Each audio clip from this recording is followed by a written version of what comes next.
Meus irmãos, a paz do Senhor Jesus Cristo, mais uma vez estou aqui convosco para compartilhar uma palavra da parte de Deus para os nossos corações. Hoje eu gostaria de falar acerca de três reis de Judá que se encontra no livro de 2 Crônicas, a partir do capítulo 22, 23, 24, 25 e 26, que fala sobre a vida de Joás, a vida de Amazias e a vida de Uzias, que também é chamado de Azarias. Bom, a questão é que, meus amados, o homem, ele, por ter uma natureza ruim, ele costuma a se inclinar muitas vezes para o lado errado da vida. Mas Deus é tão bom e tão misericordioso que ele nos poupa de danos horríveis e terríveis. Porém, a questão é que Joás, por exemplo, ele foi um grande reformador ao lado de Josias, ao lado de Ezequias. Porém, diferente destes, Joás ele foi uma pessoa focada, enquanto ele tinha um tutor. O tutor dele era o tio dele, chamado Joiada. Não era tio de sangue, era tio por consideração, porque Joás ele tinha uma tia chamada Jeuzeba que havia escondido ele da sua perversa tia, né? Tia não, perdão, perversa avó, já que ele era filho de Acasias, chamado Atalia. Atalia era filha de Jezabel com Acabe.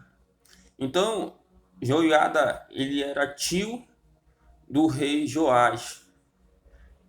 E ele fez coisas maravilhosas, coisas boas para Deus. Mas enquanto Joiada estava vivo, o sumo sacerdote Joiada, como ele era da área que cuidava do templo, dos sacrifícios, isso colaborou bastante para que o jovem rei ele pudesse ter um reinado bastante promissor.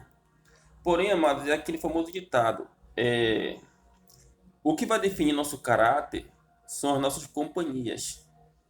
E o que definiu o caráter de Joás foi a companhia dele com Joiada. Até aquele momento, quando o sumo sacerdote já idoso faleceu,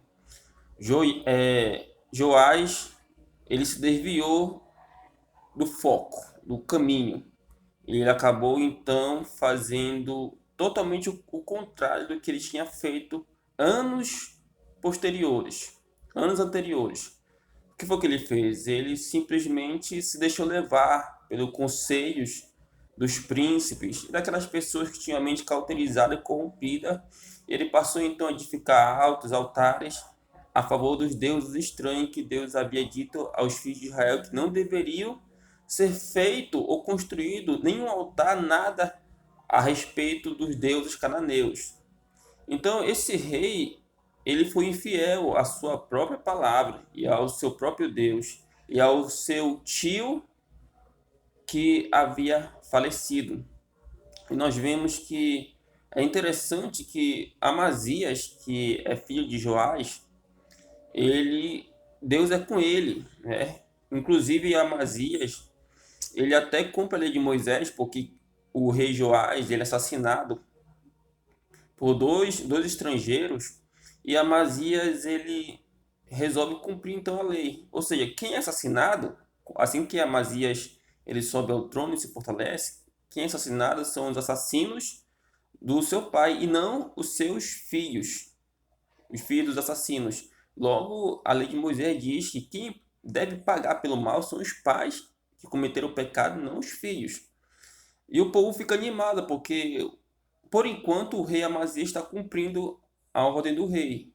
E Amazias, então, o que ele faz? Ele resolve entrar em guerra com Edom. E Edom era vassalo de Judá. Isso no tempo de Davi, quando Davi subjugou Edom. E aí nós vemos o seguinte, que Edom se rebelou e Amazias quer enfrentar o rei de Edom e o povo de Edom com mercenários do Reino do Norte. Porém, o Reino do Norte é muito corrompido, mas muito corrompido mesmo, e Deus não é com o Reino do Norte, muito menos com os soldados. E é levantado um profeta dizendo para que o rei dispense aqueles mercenários. E o rei obedece ao Senhor, dispensa os mercenários, só que o rei está com a mente também cauterizada. Ele fala assim: o que vai ser do dinheiro que eu investi nesses mercenários? E o profeta diz para ele: olha, o dinheiro Deus pode te dar em dobro, mas porém somente obedece. E ele obedeceu. E ele conseguiu vencer os edomitas. Porém, é curioso como o homem ele trai a confiança divina, mesmo Deus dando vitória para o homem. Amazias vê os ídolos de Edom e cobiça para si e leva-os para sua casa. Aí vira uma confusão, vira vários pontos de interrogação. Por que ele cobiçaria e também levaria esses deuses para sua casa e faria sacrifício para esses deuses, sendo que esses deuses não fizeram nada para dar vitória para Edom? O que se passou no coração de Amazias para que ele fizesse tal ato repugnante e se desviasse do Senhor? Daqui a pouco eu vou falar acerca de Amazias e englobar os 3 reis que eu citei, falando de um assunto dentro deste determinado assunto. Logo depois da morte de Amazias, nós vemos que o seu filho Uzias sobe ao trono. Uzias também é chamado de Azarias. Uzias ele se empenha em fazer o que Deus se agrada. Ele é um rei bastante próspero, promissor. Ele é amante da agricultura. Ele é uma pessoa bastante especial, cuja fama ela vai não tão longe quanto do de Salomão, mas vai para o Egito, vai para vários lugares daquele mundo conhecido. Porém, ele, Uzias, o dever dele é administrar o reino. Mas certa vez ele resolve usurpar o ofício sacerdotal.